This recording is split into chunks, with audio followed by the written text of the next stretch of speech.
Madam Toastmaster, fellow Toastmasters across the world, greetings, Happy New Year.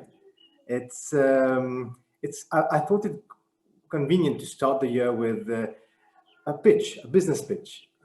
Any one of you here now will be practicing this throughout your career, throughout in everyday life. I'll tell you what it is about, and I'll tell you how I got to discover more about it over the years, and how it can help you navigate in this in the contemporary period we are in. In the times we are in.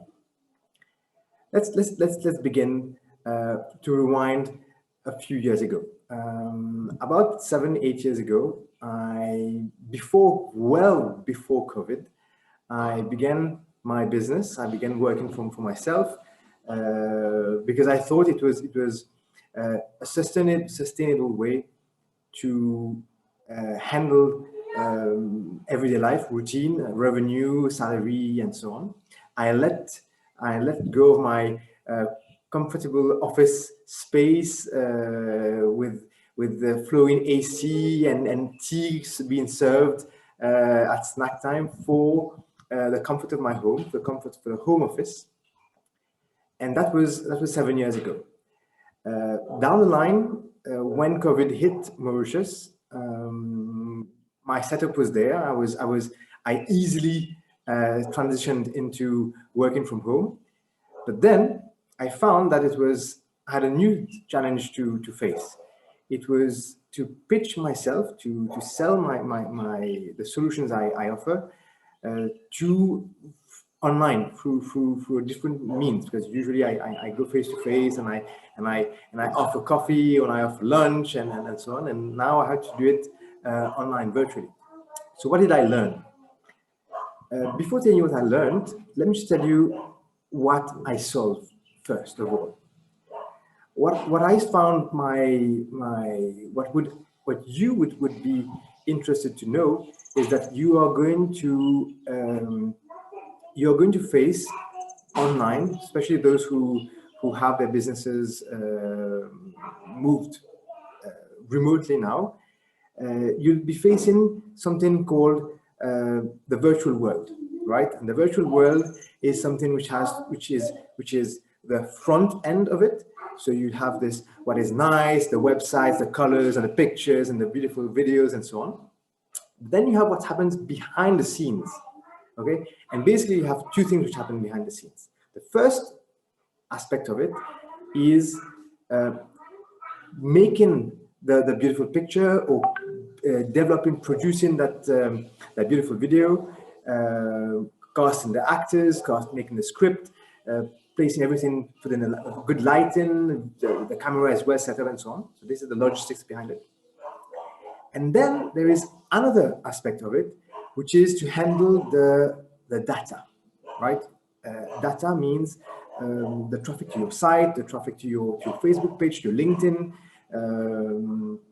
all this back end, as we call it, the back end part of things, where you have to understand some statistics, you have to understand some basic, perhaps coding or programming, just to understand the figures. And this makes, when you combine your stats, your content, and your viewers, this combination of it makes for that unique selling point, puts your unique selling point forward. So what I do, over all these years, was to bridge the gap between those three worlds: the stats, the content, and what the viewer, your viewers, feel or want to feel or need to see ahead.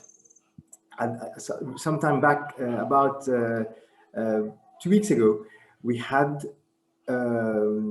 I was reminded by a friend of the Maslow's hierarchy of needs, right? And strangely, funnily, I rediscovered this concept, which I thought I understood quite well, and found out that this is one component of something called organizational behavior, like consumer behavior.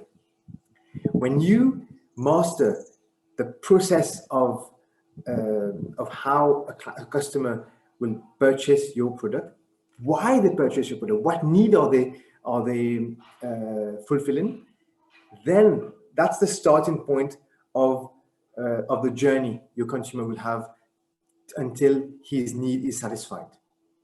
And when you pitch the solution to them, you pitch the solution to them, but also they want to know, who are you? I mean, what values are you putting forward?